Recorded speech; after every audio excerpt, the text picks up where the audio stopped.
Yuhu, a day in my life. Suatu hari, aku dan pamanku serta ayahku mengajak aku untuk memancing di sawah.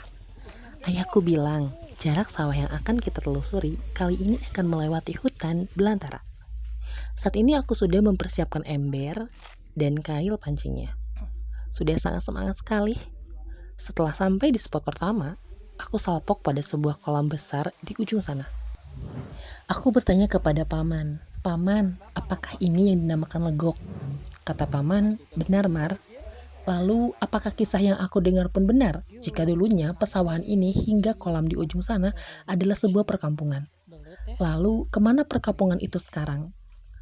Kata paman, perkampungan itu mendapat sebuah musibah besar, yaitu longsor dari tebing atas, sehingga meratakan seluruh perkampungan. Untungnya beberapa warga 1 jam sebelum peristiwa sudah mendapat peringatan untuk mengungsi, namun beberapa dari mereka memilih untuk tetap tinggal karena sayang katanya jika meninggalkan hewan ternak mereka. Peringatan itu bukan sebuah kebohongan karena malam harinya terjadilah longsor itu dan meluluh lantakan ke perkampungan itu. Ternyata di kampung itu masih banyak anak-anak yang tinggal dan beberapa kepala keluarga. Semuanya tewas termasuk hewan ternak mereka. Semua rumah dan warganya tercebur dan tenggelam ke dasar kolam hingga merenggut nyawa-nyawa mereka. 1 minggu setelah kejadian itu, banyak sekali warga yang berdatangan ke sana untuk mengambil sisa-sisa barang setelah longsor. Kata mereka, banyak sekali kejadian mistis yang dialami warga Legok. Salah satunya adalah beberapa warga mendengar jeritan anak kecil hingga tangisan dan suara meminta tolong. Bahkan warga pernah menemukan kejanggalan yang aneh di kolam itu, di mana suatu ketika seorang warga menceburkan dirinya ke dalam kolam, namun dia tidak bisa berenang dan hampir tenggelam. Ia berkata, kolam itu sangat dalam, sedalam samudera. Beberapa warga tidak percaya apa yang ia katakan, namun mereka mencoba dengan menenggelamkan 10 meter pohon bambu. Namun, itu saja masih tenggelam. Ternyata kolam itu amblas saat longsor terjadi, sehingga warga tidak berani untuk menyusuri kolam itu.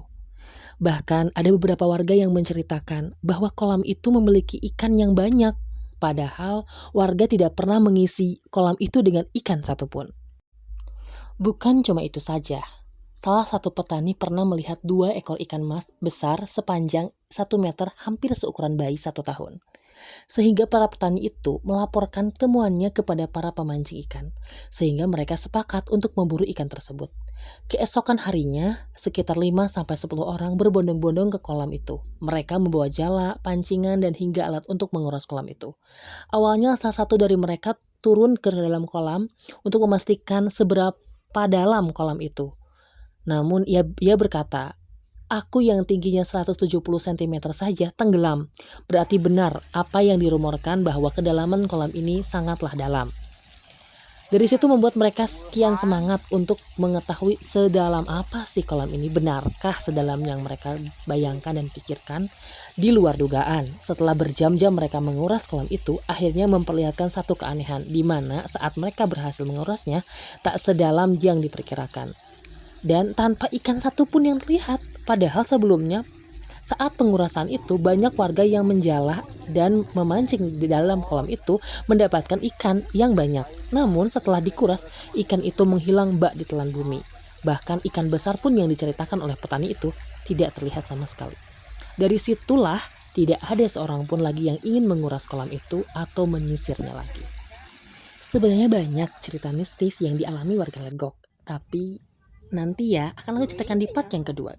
See you next time. Jangan lupa untuk like, comment, dan share sebanyak-banyaknya. Terima kasih sudah menonton.